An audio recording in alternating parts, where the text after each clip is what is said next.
በስመ አብ ወወልድ ወመንፈስ ቅዱስ አሐዱ አምላክ። በስመ አብ ወወልድ ወመንፈስ ቅዱስ አሐዱ አምላክ። በስመ አብ ወወልድ ወመንፈስ ቅዱስ አሐዱ አምላክ አሜን። ይትባረክ እግዚአብሔር አምላከ እስራኤል ወአምላከ አበዊነ ቅዱሳን ዘተሳለን ወገብረ መድኃኒተ ለሕዝበ ዚአሁ። ይቅር ያለን ለወገኖቹ መድኃኒትን ያደረገ አምላከ አበው አምላከ ቅዱሳን አምላከ እስራኤል ከዚህ ሰዓት ከዚህ ዕለት ስላደረሰን ስለ ይቅርታው ስለ ምሕረቱ ከሁሉ አስቀድሞ ቅዱስ ስሙ የተመሰገነ ይሁንና ለእናንተም እንደሚገባ በእግዚአብሔር ሰላምታ እንዴት ዋላችሁ? እንዴት ዋላችሁ? እንዴት ሰነበታችሁ? ቸርነቱ ይቅርታው ምሕረቱ የበዛ የአባቶቻችን አምላክ ዘላለም ሥላሴ እግዚአብሔር አብ እግዚአብሔር ወልድ እግዚአብሔር መንፈስ ቅዱስ ወላዲተ አምላክ እማ አምላክ እግዝእትነ ማርያም ቅድስት ቤተ ክርስቲያን ቅዱስ ዕፀ መስቀል እግዚአብሔር ያከበራቸው ቅዱሳን ሁሉ በድጋሚ ስማቸው የተመሰገነ ይሁን። እንኳን አደረሳችሁ። እግዚአብሔር አምላካችን ከበዓሉ በረከት ረድኤት ለሁላችን የሚያሳትፈን። አስቀድሜ ያው ጥቂት ስላረፈድን ይቅርታ ጠይቃለሁኝ። እዚያም ጉባኤ ስለነበረ አጋጣሚ ያው ጥቂት ጉባኤ የሚያረዝሙ አጋጣሚዎች ገጥመውን ስለነበረ ነው። በቀሪ ደቂቃዎች መቼም የቃል እግዚአብሔር የትምህርት ጥቂት ብዙ የለውምና አንዲቱም ጣዕመ መንግሥተ ሰማያትን የምታመጣ ምረረ ገሃነመ እሳትን የምታስረዳ ናትና ከዕለቱ በዓል ጋር አያይዘን ጥቂት ነገሮችን እንነጋገራለን። ትምህርታችን የሚወስደን ወደ ደብረ ዘይት ይሆናል። እግዚአብሔር ጊዜ ቢያተርፍልን ደግሞ ፈቃዱ ቢሆን ዛሬ አበይት ጻድቃን ክቡራን መቃረሳት ሁለቱ መቃረሶች ዓመታዊ የስደት በዓል አላቸውና ዜና ሕይወታቸውን ማንሳት ክብር ጸጋ በረከት ስላለው በጥቂቱ ታሪካቸውን ለማንሳት እንሞክራለን። አስቀድሞ ግን አባቶቻችን በሰንበት ላይ ደብረ ዘይት እንዲሉ ሰንበትና ደብረ ዘይት በአንድነት የሚገጥሙበት የአብይ ጾም እኩሌታ ነውና ዛሬ ስለ ደብረ ዘይት ጥቂት ነገሮችን እንነጋገራለን። ስለ ደብረ ዘይት ብዙ ነገር ከዚህ በፊት ሰምታችኋል። ዛሬ ምናልባት በየአድባራቱ በየስፍራው ስትሰሙ ቆይታችኋል። ምናልባት ከዚህ በፊት ካየናቸው ደብረ ዘይቶች መካከል የዘንድሮ ደብረ ዘይት እንደምታውቁት ሀገራችን ብቻ ሳትሆን ዓለም እጅጉን አስጨናቂ በሆነ በሽታና የጭንቅ የምጥ ዋዜማ ላይ ያለችበት ነው። ምጡ ይህ አይደለም። ይሄ ገና የምጥ መጀመሪያ ነው። መጽሐፍ እንደሚል እንደዚህ አስጨናቂ በሆነ ጊዜ ላይ እንገኛለንና ታላቁ ነቢይ ልዑለ ቃል ኢሳይያስ በትንቢት መጽሐፉ በምዕራፍ 13 ቁጥር 6 ላይ አዊው እስመ ቀርበት ዕለተ እግዚአብሔር የእግዚአብሔር ቀን ቀርባለችና ወየው በሉ ወዮታን አቅርቡ ብሎ የተናገረውን ኃይለ ቃል ይዘን የእግዚአብሔር ቀን ምንድን ነው? ምንስ እናድርግ? በሚል ጥቂት ነገሮችን እነጋገራለን። ከሁሉ በሚቀድም በዓለም አቀፍ ደረጃ ከተከሰተው አደጋ አንጻር በዓለም የሚገኙ 188 ሀገራት እስከ ዛሬ ባድረስ ተጠቂ ናቸው። ከ310 ሺህ ሰው በላይ አልጋ እንደያዘ ታውቃላችሁ። ከ13100 ሰው በላይ እስከዚህ ደቂቃ ድረስ ሕይወቱን አጥቷል። የዓለም ብዙ ሀገራት ተዘጋግተዋል። የየብስም የባህርም የአውሮፕላንም እንቅስቃሴ የለም። በእግዚአብሔር ቸርነት ሰዎች የሚመገቡት ነገር ስላላቸው እንጂ እየሆነ እንዳለው ነገር ከበሽታው በላይ ረሃቡና ጥሙ ሰውን ይፈጀው ነበር። ዛሬ ጣሊያን እየሆነ ያለው፣ ዛሬ ፈረንሳይ፣ ዛሬ አሜሪካን እየሆነ ያለው ኢትዮጵያ ውስጥ ቢኖር ብላችሁ ብታስቡት እንደ ክፉ ቀን ታሪክ እርስ በርሳችን መባላታችን አይቀርም። ስለዚህ በዚህ ክፉ ወቅት ላይ ምን ማድረግ አለብን የሚለው የትምህርቱ አካል አንዱ ቢሆንም እንኳ ከዛኛው ጉባኤ ተነጋግረናል። አሁን የምንቀጥልበት ቢሆንም እንኳ ከሁሉ አስቀድሞ መናገር የምፈልገው ግን ወረርሽኙን ተከትሎ አንዳንድ የሚሰጡ አዋጆች አሉ። ከነዚህ መካከል እማንቀበላቸው ስላሉ እማንቀበላቸውን በግልጽ እንድታውቁልን እንፈልጋለን። ከተከለከሉ ነገሮች የመጀመሪያው ንጽህናን አለመጠበቅ ነው፣ ወይም ደግሞ ንጽህናን መጠበቅ አስገዳጅ ነገር ነው። ይሄ ሃይማኖታዊ ትእዛዝ ጭምር ነው። እጅን ሰውነትን አጥርቶ መታጠብ ኃጢአት አይደለም። ስለዚህ ሐኪሞች እንደዚህ ሲሏችሁ ተቀበሏቸው። ንጽህናችንን እንጠብቅ፣ ኃጢአት የለውም፣ ነውር አይደለም። አንድ ሁለተኛው ከታመመ ሰው እንዳይተላለፍባችሁ ጥንቃቄ አድርጉ። ለምሳሌ አንደኛ ከአጓጉል ንክኪ መራቅ፣ ሁለተኛ በጣም ተቀራርቦ አለመቆም፣ ሶስተኛ ሰላምታና መሳሳምን መተው። እነዚህ ሶስቱም ኃጢአት ሊሆኑ አይችሉም። እነዚህንም ስሟቸው። ተቀራረበ ቆም የሚል የሃይማኖት ህግ መቼም የለም። 2 ሜትር ወይም 6 እርምጃ ራቅ ተብለሃል ማለት 4 እርምጃ፣ በአዋቂ ከሆነ ያው 2 እርምጃ ነው፣ በታዳጊ ከሆነ 4 እርምጃ ወይ በክንድ 4 ክንድ። ይህንን ማድረግ ኃጢአት አይደለም። ራቅ ብለህ ቁም፣ 4 ክንድ 2 ሜትር ችግር የለው። ሰላምታ ተው ተብሏል። ይሄም ጥሩ ነው። ምክንያቱም በእጅ ሰላም ማለት ወትሮውኑ ክርስቲያናዊ ስራ አይደለም፣ ከፈረንጅ የተዋስከው ስራ ነው። በእጅ መጨበጥ ወትሮውኑ ክርስቲያናዊ ግዴታ አይደለም።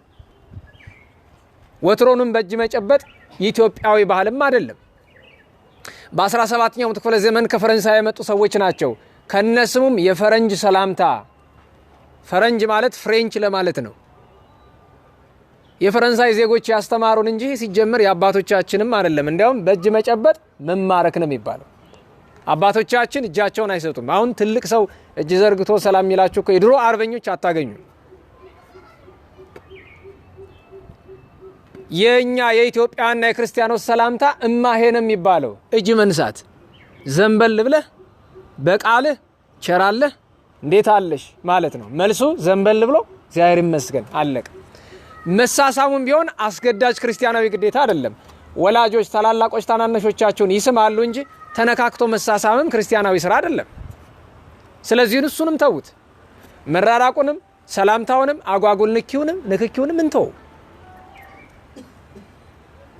እስከዚህ ድረስ የሕክምናውን የዘመኑ ትእዛዝ እንሰማለን። የዘመኑ ትእዛዝ እየቸገረ የሚመጣ ወደ ቤተክርስቲያን ሲመጣ ነው። ይሄ ትእዛዝ ምናልባት በቅዱስ ሲኖዶስ ደረጃም ትናንት ነው በቀደም ዕለት ታዟል። ጉባኤያትና መንፈሳዊ ጉዞዎች ለተወሰነ ጊዜ ይቁሙ ተብሏል። አባቶቻችንን ያሉት ከመራራት የተነሳ ነው፣ ከደግነት ነው። ምክንያቱም ሰው ደካማ ነውና ጉባኤ ሄዶ በሚጠራጠር ልቡ ቫይረስ ተለክፎ የትም ቢለከፍ ሰይጣን ቶሎ ብሎ መጀመሪያ ነው የት ነው የሚያሳስበው? አይ ጉባኤ ላይ እጄ ነው እዛ የተፋፈገ ቦታ ላይ ተለከፍኩ ነው የሚል።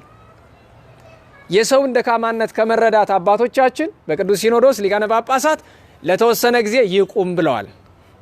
እነሱ በቅንነት ነው። እኛ ግን እንዲህ አድርገን እንተርፋለን ወይ ብለን ግን እንጠይቃለን። ከዚህ ሲከፋ መስቀል አትሳለሙ የሚላችሁ ሰው ሁሉ መጥቷል አይደል? ደማልጠብቀው ደህና የምትሉት ደህና አገልጋይ የምለው አንድ ሰው ስሙን መጥራት አልፈልግም፣ ለተወሰነ ጊዜ ሰው ካህናት መስቀል እንዳይሳለም ብትከለክሉ ምን አለበት አለኝ። እሱን አይ ቀላል ነው እንደሱ ከምትል በሌላ አነጋገር ለምን አትናገሩም አልኩት። ምን ማለት ነው አለኝ። ለምን እግዚአብሔርን አትክዱትም አትለኝም? ዝም ብለህ ይሻላል እኮ አይደል? በጥሬው መስቀል ቫይረስ ያስተላልፋል። የሱ ጭንቅላት ቫይረስ ያስተላልፍ እንደሆነ ራሱ ይመረምረው። ያማ ከሆነ ይሄ እንጨት አለ፣ ይሄ ዛፍ፣ ያ የቤተ ክርስቲያን ግድግዳ አለ። አንዱ የሚስመውን አንዱ ሂዶ ይሰማዋል አይደል? በሳይንሳዊ ካያችሁት እሱ ምን ይላል? ያስተላልፋል። እሱ ብቻ አይደለም፣ ስጋውን ደሙን ስንቀበል የምንቀበለው በአንድ ርፈ መስቀል ነው አይደለም? እና እሱም ያስተላልፋል። ይሄ እኮ ድንቁርና ነው። እኔ በመጀመሪያ ደረጃ ሳይንሱ የሚለውን እንዲያው ምክንያት ለማሳጣት እናድርገው እንጂ በንጽህና በእውነት ከቫይረሱ ይዳናል ይመስላል? ጠቡ የማን ነው ንገሩኝ። እግዚአብሔር እጅን በመታጠብ ይምርሃል? ልብህን ስትታጠብ ነው የሚምርህ። የሳይንሱን ስሙ ግድ የለም፣ ግን ከእግዚአብሔር የሚያርቀንን ነገር ግን አናድርግ። ይሄን ስርዓት እንወቅበት። እኔ አንድ እውነት ልንገራችሁ፣ በጉባኤ ጉዳይ ከጠየቃችሁኝ እኔ ኑ አልላችሁም፣ አትምጡም አልልም። እኔ ግን አለሁ። ከመጣችሁ ነው፣ ካልመጣችሁ የእናንተ ምርጫ ነው። አባቶቻችን እናገራለን እንጂ አናስገድድም፣ አንደባደብም ብለዋል። እኛ ጉባኤ የምናቆመው እንድናቆም የሚናገረን አካል ሲናገረን ነው። እሱ ማን እንደሆነ ልነግራችሁ አልችልም። እግዚአብሔር በሚናገርበት ሲናገረን እናቆማለን። ያን ያስገዳጅ ሆኖ ግድ ሆኖ፣ ያ ደግሞ የሚሆነው ቫይረስ እንዳይስፋፋ አይደለም። እግዚአብሔር የእውነት ጠቡን ያመጣ ቀን እዚህ በፊትም ነግሬያችኋለሁ፣ ጉባኤያት የሚቆሙበት ጊዜ ይመጣል። ያኔ ይቆማል እንጂ ቫይረስ መጣ ተብሎ የእግዚአብሔር ጉባኤ ሊቀር አይችልም። ምክንያቱም እኛ የምንኖረው በእምነት ከሆነ እንደ አማኝ መሆን ነው፣ እንደ አማኝ ካልሆነን ደግሞ መቅረት ነው። ስለዚህ እኔ ኑ አልላችሁ፣ አትምጡ አልልም። ለምንድን ነው ለምን ኑ አትልም ትለኝ እንደሆነ ድሮ ኑ ብያችሁ ነው የምትመጡት። እንዴት ዋላችሁ? ኑ ብያችሁ አውቃለሁ። በራሳችሁ ነው የምትመጡት። አሁንም በራሳችሁ። እኔ አንድ ሰው ቢመጣም ማስተምራለሁ፣ ምንም ሰው ቢቀርም ቆሜ ማህበር ጸሎትን አድርሼ እሄዳለሁ ቤቴን። ምክንያቱም ኃላፊነቴ ነው፣ አላማዬ ነው። ሌላ የምኖርለት ምን ምክንያት አለኝ? እናንተ ብዙ ምክንያት ካላችሁ ሌላ የሚያሳስብ ነገር መቅረት ትችላላችሁ። እልፍ ጊዜ ኃጢአተኛ ብንሆንም እኔ ግን እገኛለሁ። ኑ አልልም፣ አትምጡም አልልም። ይሄ ቅዱስ ሲኖዶስን ትእዛዝ መተላለፍ ነው። ቅዱስ ሲኖዶስ ትእዛዝ አይደለም፣ መጀመሪያውኑ ምክር ነው እንጂ ጉባኤ ይዘጋ የእግዚአብሔር ጉባኤ ይቆም ብሎ የእግዚአብሔር ጉባኤው ራሱ የእግዚአብሔር ጉባኤን አይዘጋም። ስለ ትውልዱ ከመጨነቅ አባቶቻችን ደጎች ስለሆኑ ከደግነት የተነሳ በቅዱስ ሲኖዶስ አበው ያሉት የትውልዱን ደካማነት ከመረዳት የተነሳ በደግነት ነው። ነገር ግን ዛሬ ጉባኤ በመተው የጀመርከው ነገ የት እንደሚያደርስ እግዚአብሔር ነው የሚያውቀው። አንድ ቀን በምትቀር ረድኤት ደግሞ የሚገርማችሁ ለምትኩ አንድ መንፈሳዊ ግብር ስተው ሌላ ምትክ ማዘጋጀት አለባችሁ። ለምሳሌ ጨጓራን በጣም አሞ ጾም ለተወሰነ ቀናት ከተውክ በዛ ምትክ ጸሎት፣ ምጽዋት፣ ስግደት መጨመር አለብህ። አሊያ በጾሙ ምክንያት የምታጣው ረድኤት ለአጋንንት አሰራር ያጋልጣል። ስለዚህ የአባቶቻችንን ቃል እናከብራለን። ነገር ግን እነሱ ስለኛ ደካማነት ስለሆነ እኔን የተናገሩት እኛ ኋላ ቤተ ክርስቲያንን የኛ ደካማነት መገለጫ እንዳናደርጋት ከደግነታቸው ነው። እኛ ግን ጉባኤያችን አናቋርጥም። እንዳልኳችሁ እንድናቋርጥ የሚያስደርግ አስገዳጅ ነገር እስካልመጣ ድረስ ዛሬ ያከበረው ቅዱስ ዲዮናስዮስ እንዳለው እኛ ቅዳሴያችን አናቋርጥም፣ ጉባኤያችን አናቋርጥም፣ ጸሎታችን አናቋርጥም፣ መሳለማችን አናቋርጥም። አለቀ። መጽሐፍ ይላል ዘቦ እዝን ሰሚያ ለይስማ፣ ጆሮ ያለው መስማትን ይስማ። በቃ ምርጫው የየግላችን ነው። እኔ በግድ መምጣት አለባችሁ አላልኩም። ምርጫው ግን የየግላችን። ከዚህ አልፎ ግን መስቀል አትሳለሙ፣ ቤተክርስቲያን አትሳለሙ ምናምን የሚሏችሁ ሰዎች እነዚህ ስጋ ለበስ አጋንንት እንጂ ሰው አይደሉም። መስቀል አትሳለም የሚል ሰው እኔ በእውነቱ እንደው የመስቀሉ ክብር ከሚቀርብንና ቫይረሱ ከሚይዘን የትኛው ይሻላል? ቢይዘን ይቀላል እኮ እንዴ። በቃ መስቀሉን ተሳል። አንደኛ መስቀሉ ሲጀምር ይፈውሰናል። ባይሆንስ ሺህ ዓመት ትኖራለህ?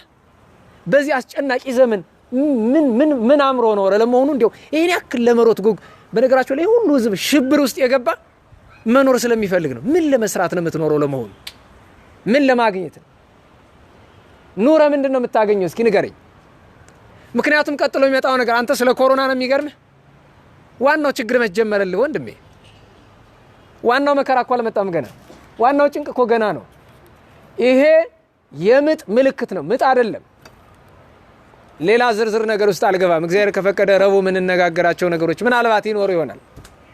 እንግዲህ እንድናገር እግዚአብሔር ፈቃዱ ከሆነ ምናልባት ከዚህ በላይ ብዙ ልሄድ አልፈልግም። ይሄን መከራ ብለህ አትጥራው። ይሄ ችግር አይደለም። ደጋግሜ እናገራለሁ የሚሰማ ሰው ካለ። ስለዚህ እግዚአብሔርን ጠበቅ፣ ዓለምን ለቀቅ፣ ቤተ ክርስቲያንን ጠበቅ፣ አጋንንትን ለቀቅ አድርጉ እናድርግ።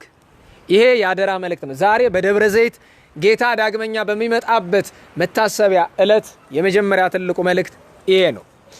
ትምህርቱን ባጭር ላድርገው።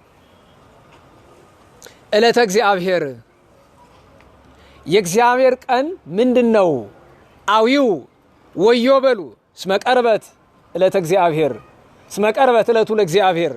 የእግዚአብሔር ቀኑ የእግዚአብሔር ቀን ቀርባለችና ወዮ በሉ ይላሉ ለቃል ቅዱስ ኢሳይያስ። ከክርስቶስ ልደት 700 ዓመታት በፊት የነበረ ታላቅ የእግዚአብሔር ሰው፣ እውነትን ቁጭ አድርጎ የሚናገር የእግዚአብሔር ነቢይ፣ ባለደረቅ ሐዲስ ቅዱስ ኢሳይያስ የእግዚአብሔር ቀን ደርሳለችና ወዮ በሉ ብሎ በዘመኑ የነበሩ እስራኤላውያንን ተናግሯቸዋል። አንድ የእግዚአብሔር ቀን ቀርቧል፣ ሁለት ወዮታ። አጭር ለማድረግ ሰዓት ስለሌለን የእግዚአብሔር ቀን ብዙ ነው ትርጉሙ። አንደኛዋ የእግዚአብሔር ቀን ጥንተ ፍጥረት ናት። እግዚአብሔር ዓለምን የፈጠረባት ዕለት ዕለተ ማን ትባላለች? ዕለተ እግዚአብሔር። የማን ቀን ንገሩኝ? አይሰማኝም። የእግዚአብሔር ቀን። እግዚአብሔር ዓለምን ጥንት የፈጠረባት ቀን ዕለተ እግዚአብሔር ትባላለች።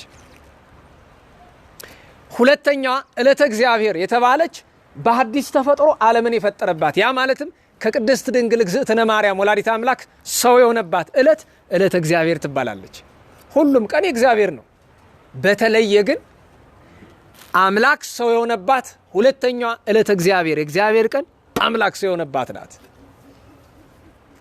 ሶስተኛዋ ዕለተ እግዚአብሔር የተባለች ጌታ ለሰው ልጆች ፍቅር ሲል በቀራንዮ አደባባይ የተሰቀለባት ቀን ዕለተ እግዚአብሔር። አባይ ወግርምት የሚላት አንዷ እንደውም እሱ ነው።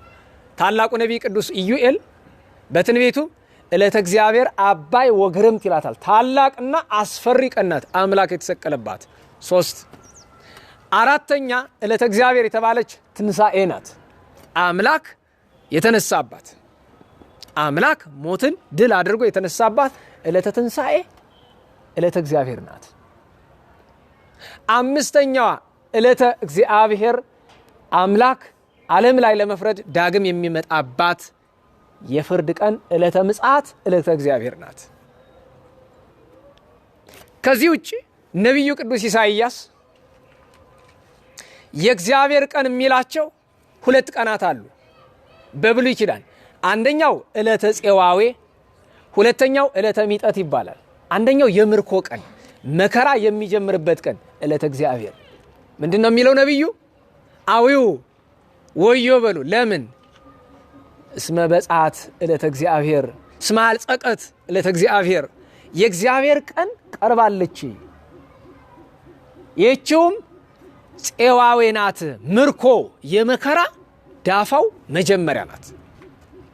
እስራኤላውያን ተማርከው ፋርስ፣ ባቢሎን፣ ጽር፣ ሜዶን የሚወርዱባት፣ እኩሎቹ አይናቸው የፈረጠባት፣ እጅ እግራቸው የተቆረጠባት፣ ደማቸው የፈሰሰባት፣ ኢየሩሳሌም የተቃጠለችባት፣ ናቡከደነጾር እስራኤልን ባፍጢሟ የደፋባት ዕለት ዕለተ እግዚአብሔር ትባላለች። እግዚአብሔር ቁጣውን የሚገልጥባት ዕለት ናት። ዕለተ እግዚአብሔር ቁጣውን የሚገልጥባት።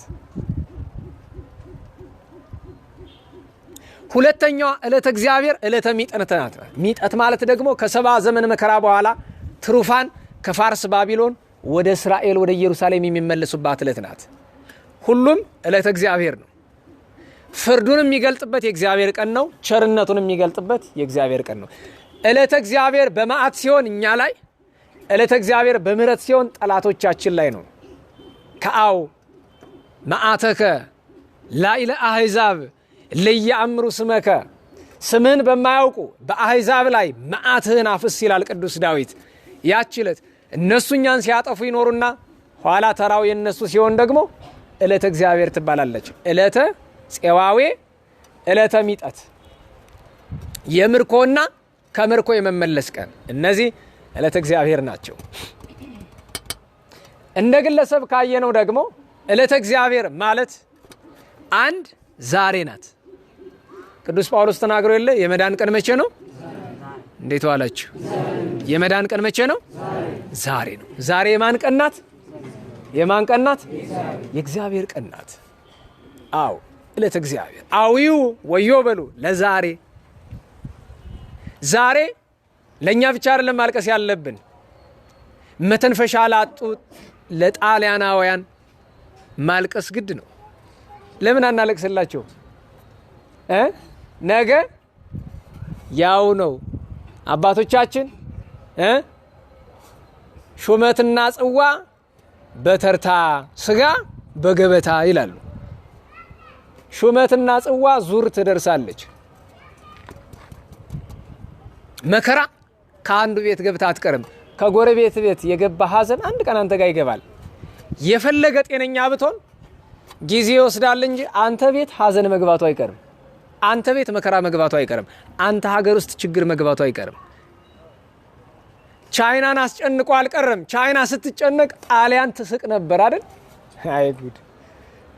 ጣሊያን ትስቅ ነበረ። ጣሊያን ስትጨነቅ አሜሪካ ትስቅ ነበረ። አሁን እነሱ ሲጨነቁ የምትስቅ ደግሞ ነገ አንተ ተረኛው አልቃሽ ትሆናለህ። ዕለተ እግዚአብሔር ማለት ዛሬ ናት። ዛሬ ካላለቀስን አዊው ነው። ወየው በሉ፣ ጩሁ፣ አልቅሱ። ዛሬ ካላለቀስክ ነገ ምድርህ ከጣሊያን 10 እጥፍ የከፋች ትሆናለች። ግን ስታለቅስ ለራስ ብቻ አይደለም፣ ለነሱ ማልቅስ። ለነሱ ለሁሉ ለኢራናውያን ሁሉ ያሳዝናሉ። የኢራን ሰዎች ከመሞታቸው ሞታቸው እንኳን በአዋጅ አይነገርላቸውም። ሞታቸው እየተደበቀ 100 ሰው ሲሞት 15 ሰው 20 ሰው እየተባለ ማለት ነው። ስለዚህ ዕለተ እግዚአብሔር የተባለች ዛሬ ናት። ሌላኛዋ ዕለተ እግዚአብሔር ማለት እያንዳንዳችን የምንሞትባት ቀን ናት። ላንተ የእግዚአብሔር ቀን ናት ስትሞት። እንዴት ዋላችሁ? እንሞታለን አንሞትም? መሞታችን ይቀራል አይቀርም ማለት።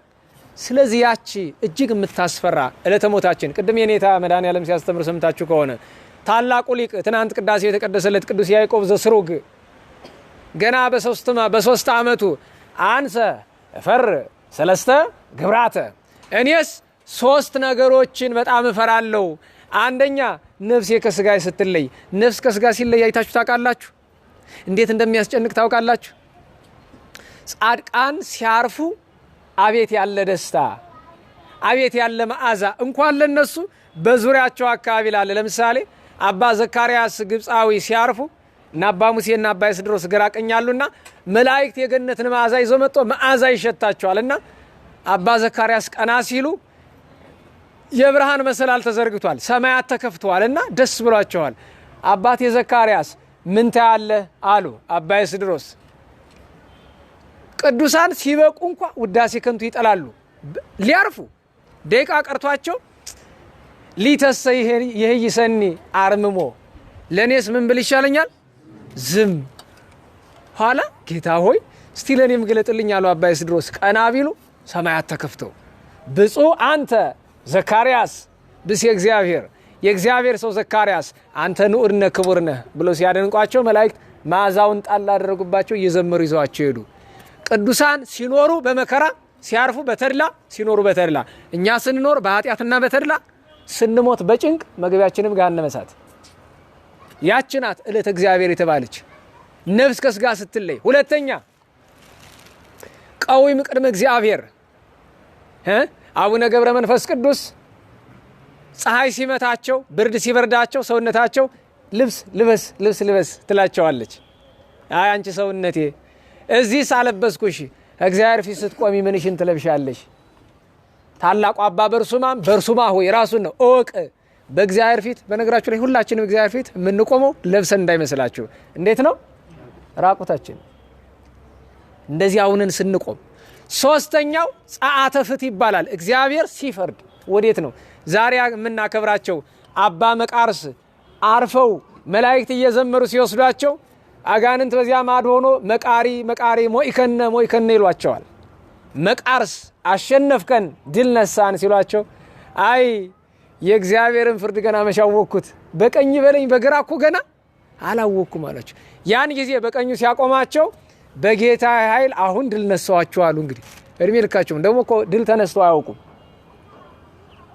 እንኳን እኛ ታላቁ ቅዱስ መቃርስ አባቶቻችን ምን ይላሉ? ኢትዮጵያውያን እድሜ ማቱሳላ ጽድቅ ላሊበላ እንላለን አይደል?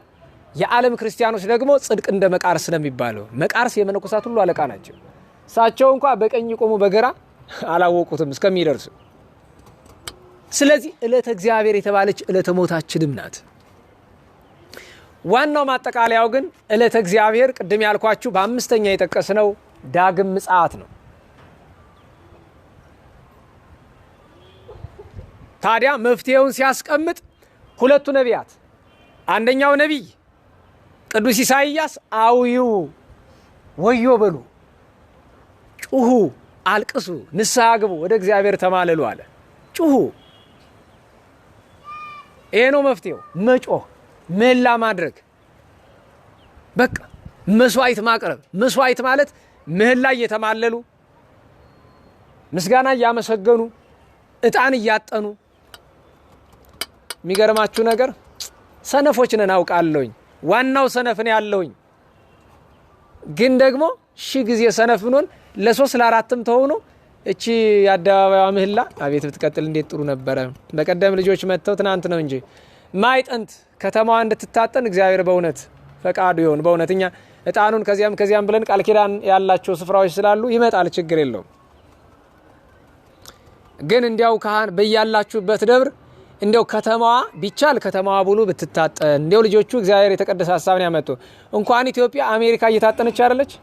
አሜሪካን ውስጥ አንድ ስቴት ላይ የኢትዮጵያውያን ካህናት እያጠኑ ነው ከተማውን። ዛሬ እንደሰማሁት ከሆነ ይታጠን። ምክንያቱም የወረርሽኝ መድኃኒት ምንድን ነው? ዕጣን ነው አይደለም? እንደዛ የሚል መጽሐፍ ቅዱስ። በቃ ይታጠን። እስከዚያው ድረስ ግን ካህናት እንዲያው እዚህ አካባቢ የሉም። በእርግጥ አንዱ ትልቁ በሽታም ያው ካህናት ጉባኤ አይገኙም። ትልቁም ችግር እሱ ነው። ወይ አያስተምሩ ወይ አይማሩ። እንደ በእውነት እግዚአብሔር ለሁላችንም ልብ ይስጠንና ቢገኙልን ጥሩ ነበረ። ምክንያቱም በዚህ ወቅት ላይ ውስጡ ብቻ ሳይሆን ውጩም ቢታጠን፣ ቅጽረ ቤተ ክርስቲያን ሁሉ ይታጠን። እስቲ በእውነት እግዚአብሔር እንደው ምህረቱ፣ የሚገርማችሁ ነገር እግዚአብሔር ምህረቱ ባህር ነው፣ ቁጣው ትንሽ ናት። እኛ ግን ባህር የሆነውን ምህረት ለጎሪጥ አይተን አልፈን እዛች ትንሿ ቁጣ እየቆነጠረን እንቅማለን። በፈቃዳችን ተው እያለ እየከለከለን እጁን ገፍተን ሄደን ከቁጣው እየዘገንን እንቅማለን። ዓለም እንደዚህ እኮ የምታደርግ። ባለፈው ሳምንት አልነገርኳችሁ? አሁን ልድገምላችሁ። ኮሮና መቅሰፍት እንዳይመስለው ወንድሜ፣ የእግዚአብሔር የፍቅሩ መገለጫ ነው፣ ማስደንበሪያ ነው። አንተ ልብ አድርገህ ወደሱ እንድትመለስ ትንሽ የአባት ቁንጥጫ የእናት ቁንጥጫ ናት። ትንሽ በሰላ ብዙ የማይፈጥር እናስተውል። ስለዚህ ጩሁ ተብሏል። ካህናትን ይጩሁ፣ ዲያቆናት ይጩሁ፣ ምእመናን ይጩሁ፣ ሁላችንም እንጩህ፣ ወደ እግዚአብሔር እንማለል፣ እግዚኦ እንበል። የቻለ በመንፈቀ ሌሊት አቅም ያለው። ከዚያ ውጭ ግን ባገኘነው ሰዓት ሁሉ እንጩህ። አውዩ ነው የሚል ነቢዩ። በዳግም ምጽአት ከፍርድ ትድን ዘንድ አሁንም ከሚመጣው መከራ ትድን ዘንድ ጩህ ተብለሃል። ጩህ፣ በንስሐ ጩህ፣ በምህላ ጩህ። ሌላኛው ቅዱስ ኢዩኤል ደግሞ ዘንበለ ትብጻሕ ዕለተ እግዚአብሔር አባይ ወግርምት ወኩሉ ዘጸዋዓ ስመ እግዚአብሔር ይድህን። ጸሎታችን ላይ ሁሌ የምንላት ይቻላለች። ዝክረ ቅዱሳን ጸሎት ሲጀመር ምንጊዜም እንደዚህ እንላለን። ታላቅና አስፈሪ የሆነው የእግዚአብሔር ቀን ሳይደርስ የእግዚአብሔርን ስም የሚጠራ ሁሉ ምን ይላል? ይድናል። የእግዚአብሔርን ስም እንጥራ እስቲ። እግዚአብሔር በሉ እስቲ። የእግዚአብሔርን ስም የሚጠራ ሰው ይድናል። የእግዚአብሔርን ስም የሚጠራ ብቻ ግን አይደለም፣ የእግዝእትነ ማርያምን ስም የሚጠራ፣ የመስቀሉን ስም የሚጠራ፣ የቤተክርስቲያንን ስም የሚጠራ፣ የቅዱሳንን ስም የሚጠራ ሁሉ። ለምን? ይሄ መጽሐፍ ቅዱስ ያስተምረው ነው። ይሄን ሲሰማ መናፍቅ እንዴት መጽሐፍ ቅዱስ ያላለ ይላል። አንተ ላይ ይኸውም እንጂ መጽሐፍ ቅዱስማ ይላል። የማቴዎስ ወንጌል 10:41 ላይ ምንድን ነው የሚለው? ወዛስቴ እምሉ ንዑሳን ጽዋዓ ማይ ቆሪር በስመረድ በደቀ መዝሙር ምን ንገሩኝ? በደቀ መዝሙር ስም ቀዝቃዛ የሚያጠር የእነሱን ስም ጠርቶ ቀዝቃዛ ስማቸውን እንጥራ፣ እንድናለን። መዳን ይቻላል። ቃል ኪዳን አለ። ቅዱስ ያሬድን እንማጸን፣ ቅዱስ ቂርቆስ እንማጸን፣ አቡነ ሀብተ ማርያም፣ አቡነ አስትንፋሰ ክርስቶስ፣ ሌሎችም ቅዱሳን ሁሉ ይችላሉ። እነ ቅዱስ ሮቆ ቸነፈር በመጣ ጊዜ የቅዱስ ሮቆ አምላክ ከወረርሽኝ አድነኝ፣ ቢሉኝ አድናቸዋለሁ ብሎ እግዚአብሔር ለቅዱስ ሮቆ ቃል ኪዳን ገብቷል። ለቅዱስ ቂርቆስ ገብቷል። ለሌሎችም ቅዱሳን ቅድም ለጠራናቸው ገብቷል። ስለዚህ አስፈሪ የሆነው የእግዚአብሔር ቀን ሳይደርስ የእግዚአብሔርን ስም የሚጠራ ይድናል። የእግዚአብሔርን ስም መጥራት ማለት ግን በከንፈር አይደለም። እግዚአብሔር በምንድን ነው የሚጠራ? በልቡና ነው የሚጠራ። አፍህ ከልብህ አመንጭቶ ካልተናገረው ከጉሮሮ የሚወጣ ከሆነ ይሄ ከድምፅ ማመንጫ የሚወጣ ከሆነ እሱ ዞሮ ዞሮ ለኮሮና ነው የሚያጋልጥ። ምክንያቱም ኮሮና ቫይረስ 4-5 ቀን ጉሮሮ ላይ ነው የሚቀመጠው። ጉሮሮ ላይ ሳይሆን ከልብ ብጠራው ይዞልህ ይወጣል። ከአፍ ከጠራኸው ግን በዛው ስትጦ በደንብ ያስገባልሃል ወደ ሳምባ።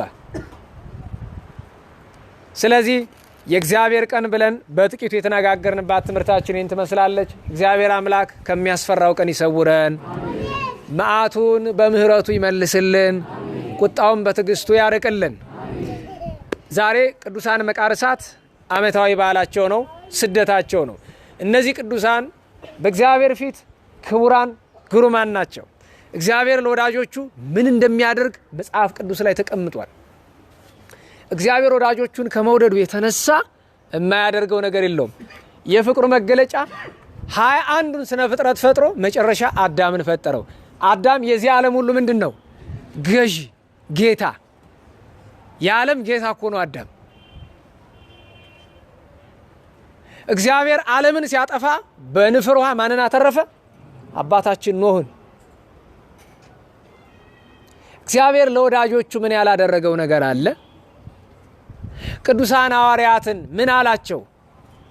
በማቴዎስ ወንጌል ምዕራፍ 10 ቁጥር 2 ላይ ስማቸውን ከነገረን በኋላ ዱያነ ፈውሱ፣ የታመሙትን ሰዎች ስታገኙ በስልጣናችሁ ፈውሱ፣ ሙታነ አንሱ፣ የሞተውን አንሱ፣ ለለምጽ አንጽሁ፣ ለምጻሞችን አንጹ፣ አጋንንተ አውጽሁ፣ አጋንንትን አስወጡ፣ አባርሩ። ያ ብቻ አይደለም። በማቴዎስ ወንጌል 18:18 ላይ ዘአሰርክሙ በምድር ይኩን እሱረ በሰማያት፣ በምድር ያሰራችሁት ንገሩኝ፣ ስልጣን ይባላል። ይሄ እግዚአብሔር ለወዳጆቹ የሰጠው። ለላህ ደግሙ ኃጢአት ይታደግ ሎሙ፣ ኃጢአታቸውን ይቅር ስትሏቸው እኔ ደግሞ ኃጢአታቸውን ይቅር እላቸዋለሁ። አይ ብላችሁ ካላችሁ እኔም አይ እላለሁኝ። ያ ብቻ አይደለም። በዛው ማቴዎስ ወንጌል ምዕራፍ 10 ላይ እናንተን የሚቀበላችሁ ሰው ቢኖር ሰላማችሁ ይደርበት፣ ባይቀበላችሁ ግን ሰላማችሁ ይመለስላችሁ። ከከተማው አስወጡ፣ የእግራችሁን ትቢያ አራግፉ። በፍርድ ቀን ለሰዶምና ለገሞራ ይቀላል ከዚያች ከተማ ይልቅ ተብሏል። ቅዱሳንን ከማትቀበል ከተማ ሰዶም ትሻላለች። ይሄን ያክል አክብሯቸዋል። ለምን ይመስላችኋል? እነሱ ለፍቅሩ ይሳሳሉ። እኔና እናንተ ለሆድ ነው የምንሳሳው አይደል? ለልብስ አሜሪካ የመጣ ልብስ ለመልበስ፣ ጀርመን የመጣ ልብስ፣ ደቡብ ኮሪያ የመጣ ሳምሰንግ ሞባይል ለመያዝ እንጓጓለን። ቀልባችን ልም ነው የሚል ለምድራዊ ነገር። ቅዱሳን ለእግዚአብሔር ፍቅር ነው የሚሳሱ፣ ለፍቅሩ ይሳሳሉ። መከራ አይሰቀቁም። ምንም እንዲያው ነዛ መጥቶ በዚህ መጥቶ ድንግጥም አይሉ። ለምን? ፍቅረ እግዚአብሔር በልባቸው የሞላ ነው። ከነዚህ መካከል ሁለቱ መቃርሳት፣ ታላቁ መቃርስና ባልንጀራው መቃሪዎስ ዘእስክንድርያ ታሪካቸው በጣም ሰፊ ነው። እነዚህ ሁለት ቅዱሳን በመናፍቃን ዘመን ታላቁ ሊቅ ቅዱስ አትናቴዎስ ሐዋርያዊ ሲሳደድ መናፍቅ ሉኪዮስ የሚባል ጳጳስ ጠራቸውና ወደ እኔ እምነት ግቡ አላቸው። አሃ አንተ ያዝከው እምነት እኮ ስህተት ነው።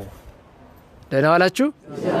አሁን ያ መልካም ወጣት እያለ የሚናገር አለ አይደል? አንድ ፓስተር እሱ የያዘው እምነት ምንድን ነው? ስህተት ነው። ይሄን መናገር አለብን በአደባባይ። የያዘው እምነት ስህተት ነው፣ የአጋንንት ነው። ይሄን ማወቅ አለብን። ስህተት ነው። በቁጣ አይደለም፣ በለዘበ አነጋገር ስህተት መሆኑን እንዴት አላቸው። መጽሐፍ በዚህ ክፍል ይሄን ይልብሃል፣ በዚህ ክፍል ይሄን ይልብሃል ብለው አሉት። አፈረ። መነኩሴ ሲባሉ እውቀት የሌላቸው መስሎታል። የመነኩሳት አለቃ አባ መቃርስ እውቀት የሌላቸው መስሎታል።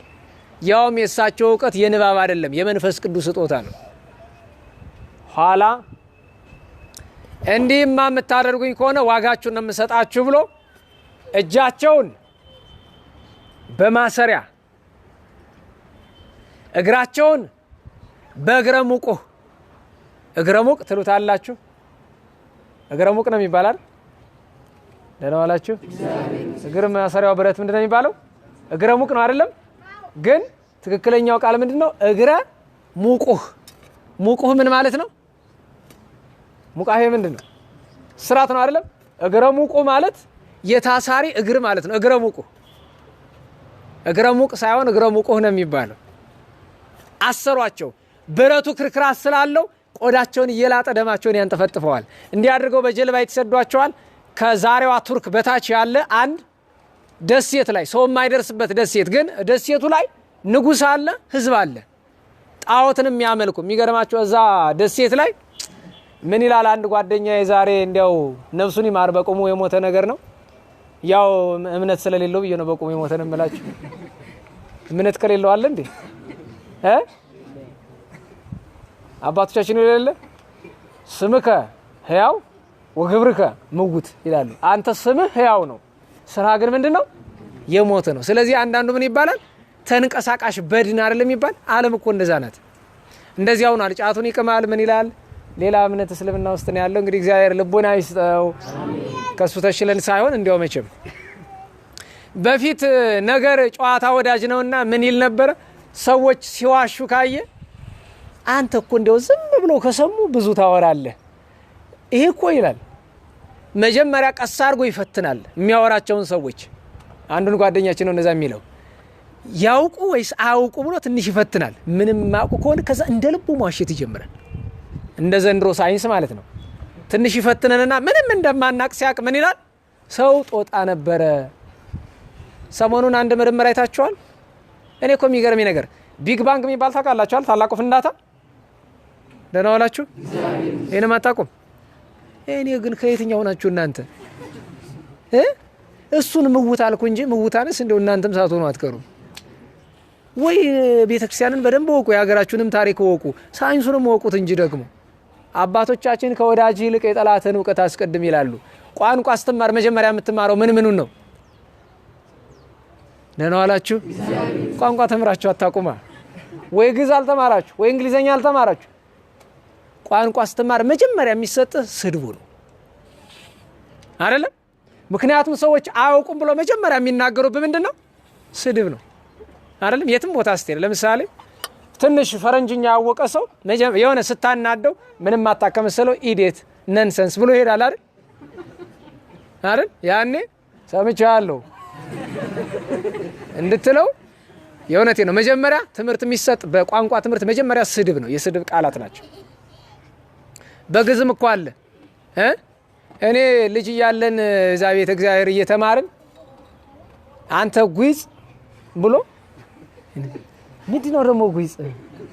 ኋላ ሳውቀው መቼም እዚህ የሚነገር አይደለም። በጣም የቆጨኝና ግዕዝ እንድማር በጣም ያስገደደኝ ግን አንድ ኩታራ እኮ ነው። ገና ጀማሪ ቆጣሪ ነው። ገና ቁጥር ተማሪ ነውና ማን እንዳስተማረው ይሄ መስቴማ ብሎኝ ሄደ። እኔ መጀመሪያ ምን እንደሆነ አላወኩም። መስቴማና ጳኩሲማ ልዩነታቸውንም አላውቅም። ኋላ ስጠይቅ ለካ ሰይጣን ማለት ነው። አራ ወላዲተ አምላክ እግዚአብሔር። በእርግጥ ኋላ መቼም እሱም ተባረረ፣ እኛም ግዛችን ተማረን። እግዚአብሔር ይመስገን። ለምን መሰላችሁ? መልስ ለመስጠት እኮ ነው። አባ ጋቶንን አንተ መናፍቅ ሲለው 15 ዓመት ዝም ብሎ ቆይቶ በ15 ዓመቱ ድንጋዩን ሳባ አድርጎ አውጥቶ እኔ መናፍቅ አይደለሁም። ሰው ሰይጣን ሲላችሁ መልስ ያስፈልገዋል። እኔ ሰይጣን አይደለሁም። ስድብ መማር መጥፎ ነው በአንድ ወገን አይከፋም ብዬ ነው። ቋንቋ ማወቅ ጥሩ ነው። ቋንቋን ማወቅ። አጓጉል ወደ ሌላ ርዕስ ወስዳችሁ አስጠፋችሁኝ። የት ነው ቁሜ ነበር?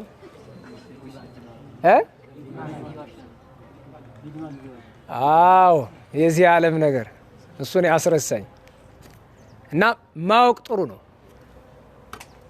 ሳይንሱ ቢግ ባንግ ዓለም የተፈጠረችው በፍንዳታ ነው አለ። ሁላችን ምን አለን? አዎ አለን። አሁን ትንሽ ቆይቶ ሰሞኑን የወጣ ምርምር ደግሞ ባለፈው የዛሬ ወር አካባቢ የወጣ ምርምር ይላል ስህተት ነው። ዓለም በፍንዳታ አልተፈጠረችም፣ ቀስ ቀስ ብላ እየተሳሳበች ነው የተፈጠረች። ነገ ደግሞ አክሮባት ሰርታ ነው ይሉናል። ሌላ ምን ቀረን እንግዲህ? አዎ ማለት በጣም ከባድ ነው። ያ ንጉሥ አያቸውና የኔ ቢጤ የማያስተውሉ ነው ሲያገኛቸው ምን አላቸው? እኔ ነኝ አምላካችሁ ብሎ ቁጭ። ምን ያደርጉ? አዎ ብለው ሰገዱለት። ደግሞ ንጉሥ ነው አይደለም ቢሉት ሴት ይደርሳሉ። አንገቱን ነው የሚለው። ሁለቱ ጻድቃን ሲደርሱ ብዙ አሰቃያቸው፣ መከሩት፣ አልሰማቸውም። ተዋሉትም። እስር ቤት ላይ በረሃብ ሲቀጣቸው፣ በግርፋት ሲቀጣቸው፣ በስራት ሲቀጣቸው ብዙ አሰቃያቸው። ኋላ ግን የእግዚአብሔር ቀን ደረሰች። ያቺ የእግዚአብሔር ቀን ደግሞ ቸርነትም ፍርድም ናት። ሰይጣን በልጁ ላይ አደረና ልጁን አሰቃየበት። እሱ ላይ አድሮ ሰይጣኑ ይመለካል፣ ልጁ ላይ አድሮ ያሰቃያታል።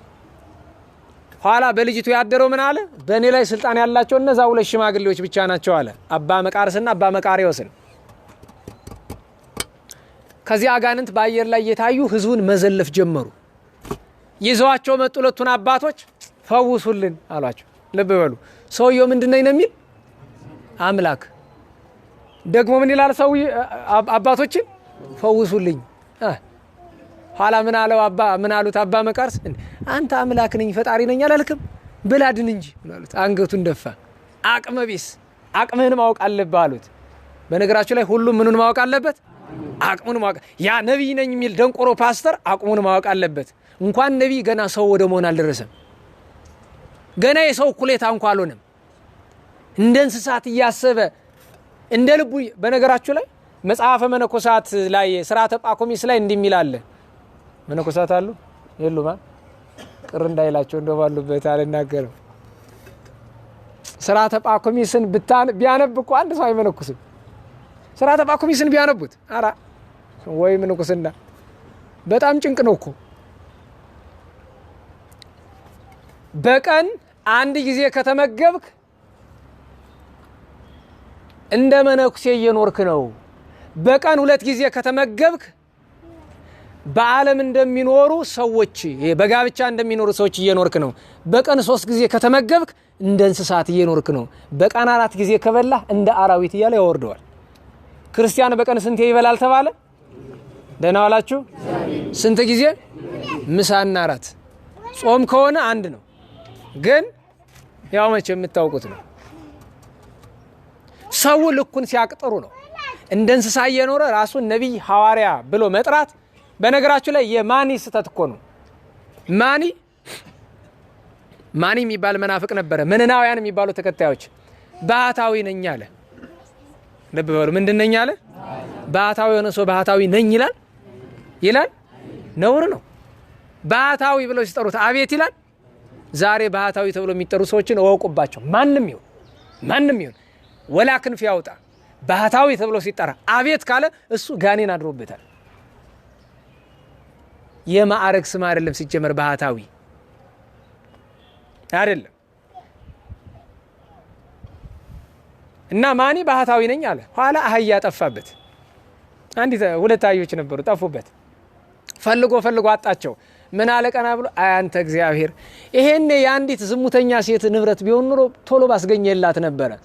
እኔ ስላገልገልኩ እንዴት አደረገኛለሁ ብሎ እግዚአብሔር ላይ እየተመጻደቀ ማለት ነው። ሲጀመር ማኒ ባህታዊ ሆነ ለእግዚአብሔር ነው እንዴ? ደህና ዋላችሁ?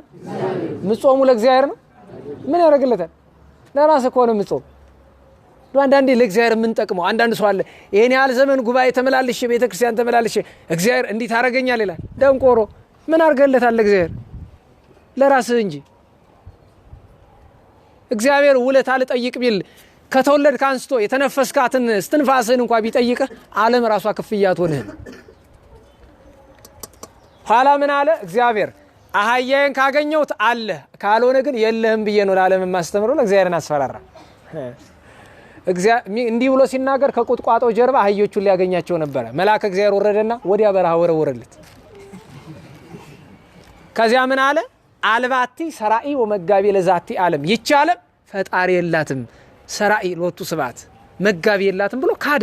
የዛሬ ሳይንስ ማለት እሱ ነው። ዳርዊን ቲዮሪ ማለት ይሄ ነው እኮ። ቢግ ባንግ ማለት እኮ ይሄ ነው፣ ሌላ የለም እኮ።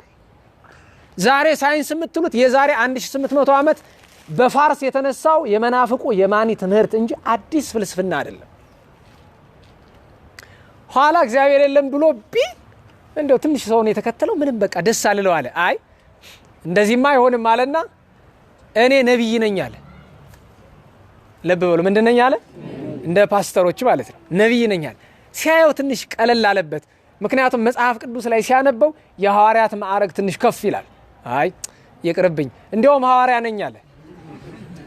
እሱም ትንሽ አነሳ አለበት። አራ ከዚህ ሁሉ ለምን ክርስቶስ ነኝ አለ ብሎ ክርስቶስ ነኝ አለ። የሚገርማቸው እሱም ዝቅ አለበት ሁለቱ ስብሐት። እንዲያውም መንፈስ ቅዱስ ነኝ አለ። እግዚአብሔር ዝም ብሎ ታገሰው። መጨረሻ ላይ መንፈስ ቅዱስ ነኝ ብሎ ሲል ማን ያገኘውን? የፋርስ ንጉሥ አንተ ነህ መንፈስ ቅዱስ? አዎ የክርስቲያኖች አምላክ አንተ ነህ። ና እንግዲያው ስላሳይ ብሎ ጉድጓድ አስቆፈረና ከ200 ተከታዮቹ ጋር ዘቅዝቆ ሰቀለው። መሬት አስቆፍሮ እስከ ወገቡ ድረስ ምስጥ አለው ውስጥ ከጭንቅላቱ እስከ ወገቡ ሙጥጥ አድርጎ በልቶት የ201 ሰው ምናቸው ተገኝቷል? ከወገባቸው በታች ብቻ የማንና የነሱ ምልጭ አድርጎ በምድር ምስጡ በሰማይ ገሃነመ እሳት ላጥ አድርጎ በላው። አይጣል ነው። ሰዎች ልካቸውን ነቢይ ነኝ ሲሉ አይደለህም ማለት ነው። ስተቱን መንገር። ለዚያ ነው አባቶች መቃርሳት አንተ አምላክ ነህ እስቲ ልጅህን አድን ታዲያ ይቅር በሉኝ አለ። ልጁን አዳኑለት። በከተማ ያሉ ድውያኑን ሁሉ ፈወሱ። ያችን ደሴት በሙሉ ያን ሁሉ ሰው አስተማሩ። ቤተ ክርስቲያን አነጹ። ንዋያተ ቅድሳትን አሟሉና የጥምቀት ቀን ጥር 11 ጌታ ሆይ ና ብለው ወደ ጌታችን ጮሁ። ታዲያ ስለ ክብራቸው ምን ተደረገላቸው ነው ዋናው ነገር።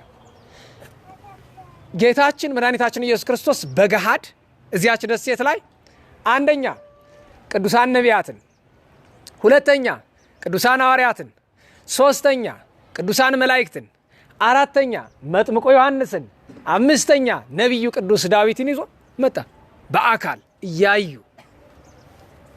ጌታና ቅዱሳኑ ሲመጡ የሚጠመቁበት ባህር ፈላ። ቅባሜሮን ተጨምሮበት ፈላ። ሁሉ በስመ ሥላሴ ተጠመቁ። ቅዳሴ ቤቱ ሲከበር ጌታችን ምን አለ? 3 ነው የታነጸው።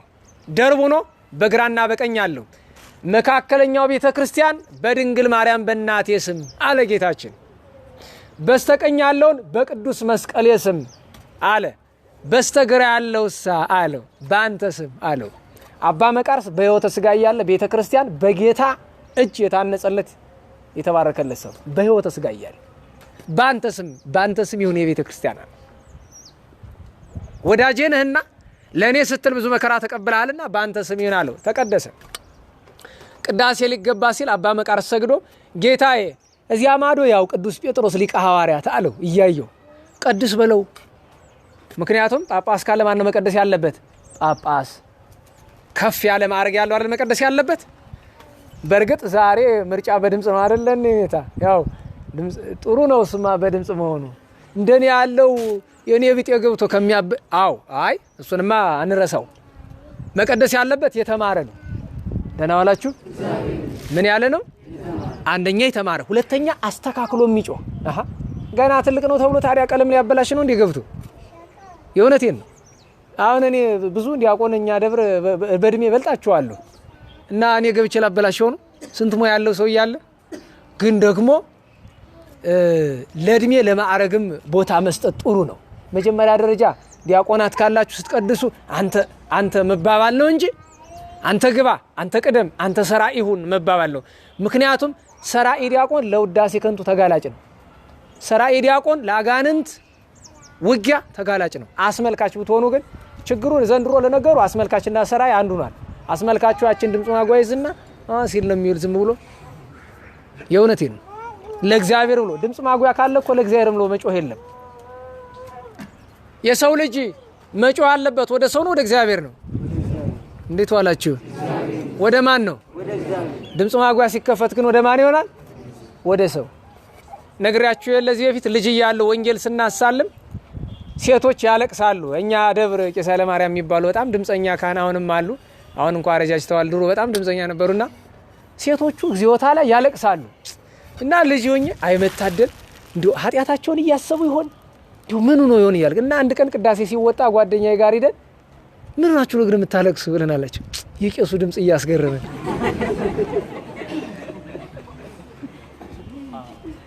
እንግዲህ ድምጽ የሚያስለቅሰው ባለፈውም አንድ ዲያቆን የነበሩ አሁን ካህን የሆኑ ድምጸኛ አሉ። ደግሞ ያው ታውቋቸዋላችሁ የምታውቋቸው አብዬ ግዚና ከዲቁና ወደ ቅስና ሲመጡ የመጀመሪያ ቀን ሲቀድሱ ዲያቆኑ ሁሉ አለቀሳሉ። እንዴ እኮ ድንቁርና ነው። አንተ ወንድሜ ቅዱስ ያሬድን ብትሰማው እንዴት ልትሆን ነው በዚህ ዘመን ዜማ የምትደነቅ? ያስሜክሙ ቃለ መሰናቁት ዘሕፃናት የሕፃናትን የመሰንቆ ድምፅ ያለውን ብትሰማ እንዴት ልትሆን ነው? ወማሕሌተ ዘመላእክት ዘያጠልል አይጽምተ እንዳንተ ከጉሮሮ ያለችን እንባ የሚያወጣ አይደለም አጥንትን የሚያለመልም ስንት አለኩ። ዜማ ማሰማመርማ ምን ቁም ነገር አለው? ፍትሐ ነገሥት ምን አለ? ሰለስቱ ምዕት ኢትክላ በሕቁ አላ ዘምር በመጠን ከመይዘንግው አሃው ድምፅ አለኝ ብለህ በጣም አትጩህ፣ ዜማ አታርዝም፣ በመጠን ዘምር። ከመይዘንግው አሃው ወንድሞች ይዘናጋሉ፣ ዝንጋዬ ይመጣባቸዋል። ተዘክሮት እግዚአብሔርን ረስተው አንተን ማሰብ ይጀምራሉ፣ አንተን ማድነቅ ይጀምራሉ። ስለዚህ በመጠን አድርገው። በዚያ ላይ ዲያቆናት ካህናት ያው መቼም ቅዳሴ እንደምታውቁት ጣል ነው፣ ፈጠን ተብሎ ነው። ቅዳሴ በጣም ቢረዝም ከ2 ሰዓት በላይ አይሄድም። 2 ሰዓት መላችሁ ከአሃዱ እስከ ድርገት ድረስ። ከድርገት በኋላ ያለው ችግር የለውም። እስከ ድርገት ድረስ ግን ያን የምንበትን ምክንያት ምስጢር የምታውቁ ሰዎች ታውቁታላችሁ። እሱን ማስተዋል ግዴታ ነው። ቅዱስ ጴጥሮስ ይቀድሳሉ። ጌታ ምን አለ? አይ እሱ በቦታው ይቀድሳል። ዛሬ የአንተ ክብርህ መገለጫው ስለሆነ አንተ ነው የምትቀድስ፣ ሰራ ይሆን አላቸው። እሺ ብለው ሲገቡ በቀኛቸው ቅዱስ ጴጥሮስ ቆመላቸው፣ በግራቸው ቅዱስ ማርቆስ ወንጌላዊ ቆመላቸው። ከሳቸው ልፍ ብሎ አባ መቃርዮስ ዘእስክንድርያ ቆሙ። ቅዱስ ዳዊት ቆመ። ሐዋርያት፣ ነቢያት፣ መላእክት መቅደሱን ሞልተውታል። በጋድ ቆመው እኮ አሃዱ ብሎ አባ መቃርስ ቀደሰ። ኋላ ምን ላይ ይደረሳል? የጳውሎስ መልእክት ላይ ዲያቆን የለ፣ ምክንያቱም 2ቱ አበው ብቻ ናቸው ያሉት። የጳውሎስን መልእክት ማን ያንብብ? ማን ያንብበው? ራሱ ወጣ ብሎ ገለጥ አድርጎ ለዕለቱ የተስማማውን በቅዳሴ ጊዜ ቢነበበው እስቲ ሰውት። እኛ ቅዱስ ጳውሎስ መልእክት ሲነበብ ምንድነው የምንለው? ሁሉ ዘያፈቅሮ ለግዚነ ወአምላክነ ወመድኃኒነ ኢየሱስ ክርስቶስ። አማርኛው ጌታችን አምላካችን መድኃኒታችን ኢየሱስ ክርስቶስ የማይወደው በሁለት ወገን ድንግል ከሆነች ከመቤታችን እግዝእትነ ማርያም መወለዱን የማያምን ሰው ሁሉ እንግዳ እስከሚሆን ምጽአቱ ድረስ የተለየ ይሁን። ጳውሎስ እንደተናገረ እኛ ነን። እሱ ራሱ አይልም መቼም ለራሱ። ጳውሎስን አነበበ። ልብ በሉ እስቲ ቅዱስ ጳውሎስ ሲያነብ መስማት እንዲያው ሰቡት። እንዲያው እዚያ ደሴት ኑረን በሆነ እነዚያ ደሴት ሰዎች ጻድቁ ነው አድሏቸው ነው እንጂ ጣዖት ሲያመልኩ አይደል የቆዩ አይደለም። መታደል ጥሩ ነው እኮ። ኋላ መልእክታት ሐዋርያት ደረሰ። ከመልእክታቱ በርከት ያለውን ከጻፉት አንዱ ቅዱስ ጴጥሮስ ነው። እኔ አነባለሁ ብሎ ቅዱስ ጴጥሮስ ወጥቶ መልእክቱን አነበበ። በአንቀጽ ዮሐንስ አነበበ የሚሉ አሉ ስንክሳር ላይ። ዮሐንስ ወንጌላዊ መልእክቱን። ኋላ ግብረ ሐዋርያት ደረሰ። ግብረ ሐዋርያትን የጻፈው ማን ነው? ቅዱስ ሉቃስ። እሱ ወጡ ከግብረ ሐዋርያት መረጥ አድርጎ አነበበ።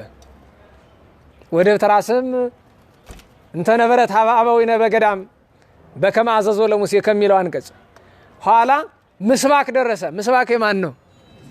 ቅዱስ ዳዊት ሰበከ። እንዲያው አንተ ዜማ የምታሳምር ዲያቆን ቅዱስ ዳዊት ሲሰብክ እንዴት ይመስልሃል? ለምሳሌ ዛሬ እግዚአብሔር ሰጋሃደ ይመጽእ፣ እግዚአብሔር ግልጥ ሆኖ ይመጣል።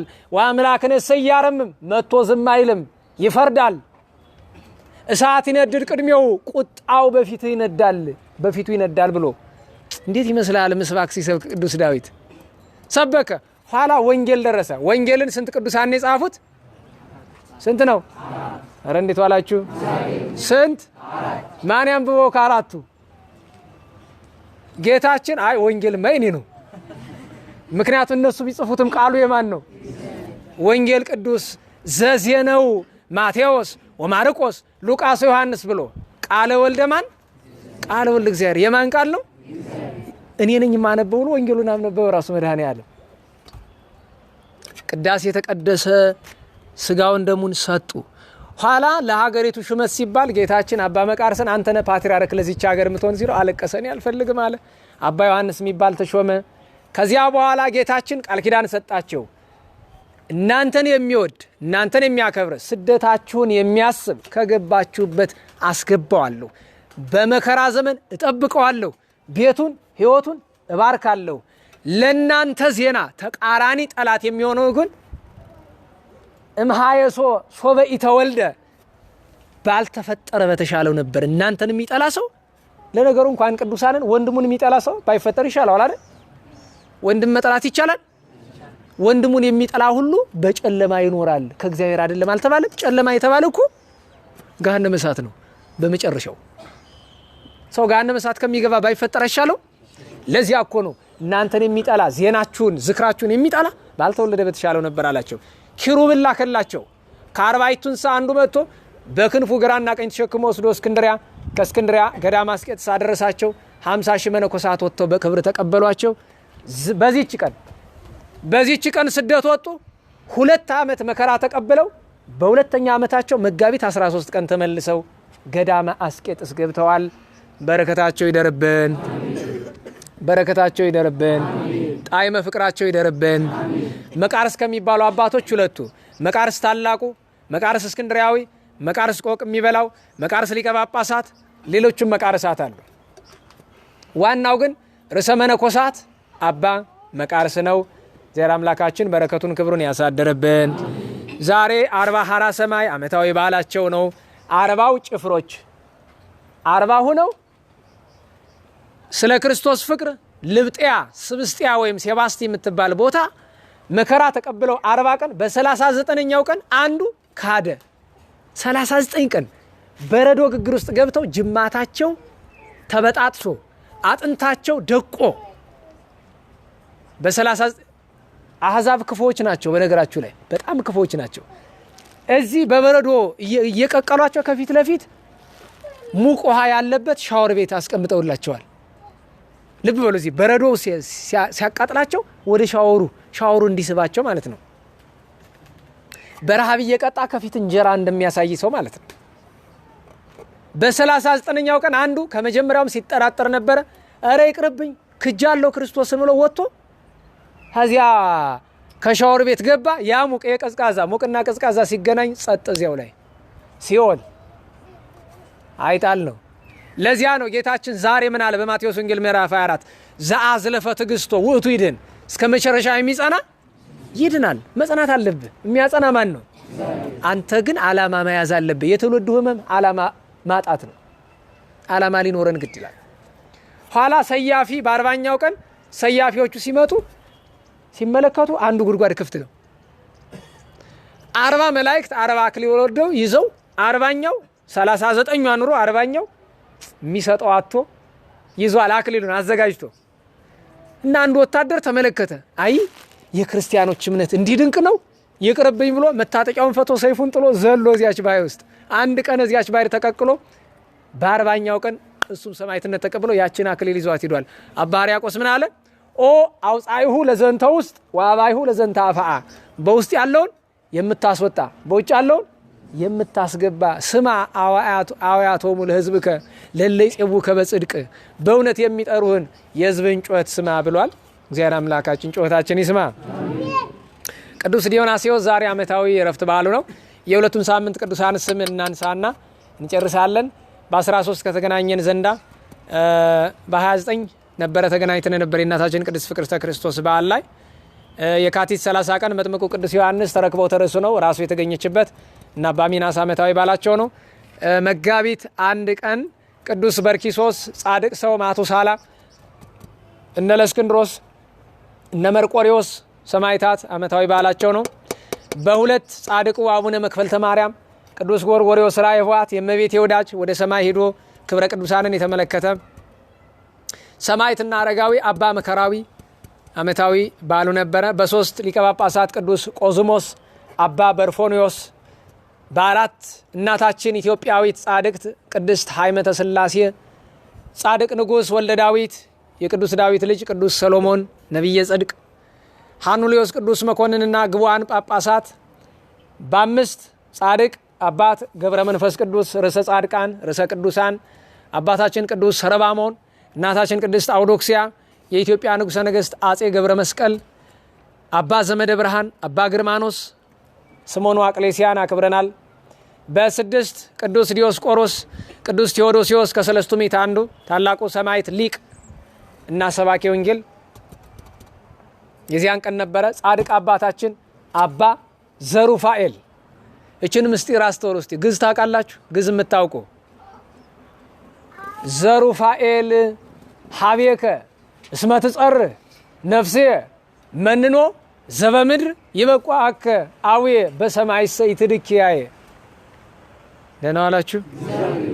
ገባችሁ? የገባ ገብቶታል፣ ያልገባችሁ ደህና አደሩ። እንግዲህ ምንድነው መንኖ ዘበምድር? ምን ማለት ነው? ደህና ዋላችሁ? መንኖ ምንድነው? መናቅ ነው አይደል? ዘበምድር ምንም እኮ ቀላል እኮ ነው። ይበቋከ ምንድነው? ይበቃhala። አቡየ ምንድነው? አባቴ። በሰማይስ በሰማይስ ኢትድግ ሀደገ ምንድነው? ተወ ኪያየ። ስለዚህ መንኖ ዘበምድር ይበቋከ አቡየ በሰማይስ ኢትድግ ኪያየ። በምድር ሁሉን ነገር ንቀሃልና በሰማይ ግን እኔን እንዳትንቀኝ አደራህን። እኔን አትናቀኝ።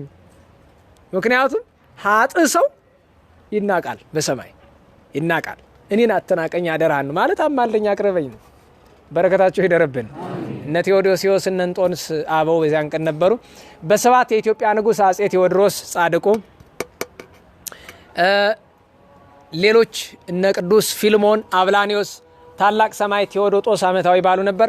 በስምንት ሐዋርያው ቅዱስ ማትያስ፣ ደገኛው ማትያስ መከራ ተቀብሎ ሀገረ በላይ ተሰብሰው የሚበሉትን ያሳመነ፣ አርያኖስ፣ ዮልዮስ ዓመታዊ ባላቸው። በዘጠኝ ሐዋርያው ቅዱስ ኩትን ዓመታዊ ባሉ ነበር። እነ እንድሪያኖስም በ10 ዕፀ መስቀሉ የጌታችን ዕፀ መስቀል ቤዛችን፣ ኃይላችን፣ ጽናችን፣ የነፍሳችን መድኃኒት፣ ጠላትን ማሸነፊያ።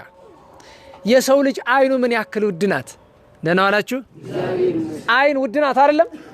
በአይንህ ባትኖር መንግሥተ ሰማያት ከመግባት ትከለከላለህ? አትከለከልም። አይንህን ያክል ውድ ከሆነች ዓለም የዳነበት መስቀልማ እንዴታ!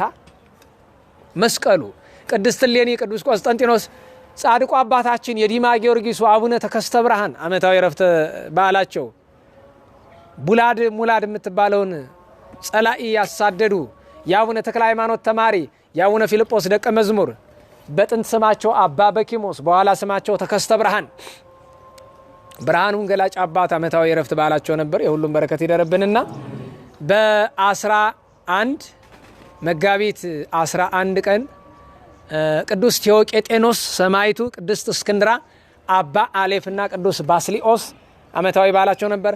በ12 ታላቁ ሊቅ ጻድቅ ባሕረ ሐሳብን የሰራልን ቅዱስ ድሜጥሮስ ከቅዱስ ሚካኤል ጋር ዓመታዊ በዓሉ ተከብሮለታል። ዛሬ ያሉትን ተነጋግረናል። ነገ እነ ቅዱስ ቶማስ እነ ቅዱስ ባጥል፣ በ15 እነ ቅዱስ ሰለፍኮስ እነ ቅዱስ ሳራ፣ እንዲህ እያለ ይቀጥላል። እግዚአብሔር ቢፈቅድ የምንገናኘው ከደገኛው በዓል በሚቀጥለው ደገኛው በዓል ነው። በኒቆዲሞስ በሊቁ በሐዋርያው እንደገና ደግሞ መጋቢት 27 ቀን እንጃ የዛን ቀን ስለ ጌታ ሕማም እኔ ማስተማር አይሆንልኝም፣ ግን አላውቅም ወይ ስለ ጌታ ሕማም እንማማር ይሆናል። ምክንያቱም እሑድ ቀን ስለሆነ በልቶ ስለ ጌታ ሕማም መነጋገር ከባድ ነው። እንዴት ብሎ ሲመጣል ጣይሙ እንዴት ብሎ ይመጣል? እሺ አይልም። ግን ፈቃዱ ይሁን አላውቅም። ደግሞ የዚያን ቀን የአባ መቃርስ የረፍት በዓላቸው ነው፣ የታላቁ መቃርስ። የዛሬ 2 ሳምንት እግዚአብሔር ቢፈቅድ እንገናኛለን። የሰላም አምላክ በሰላም አስጀምሮ በሰላም ስላስፈጸመን ቅዱስ ስሙ የተመሰገነ ይሁን። ከምታስፈራው ቀን አስቀድሞ ሁላችን ለንስሐ ሞት ያብቃን። ለምስጋና እንነሳ።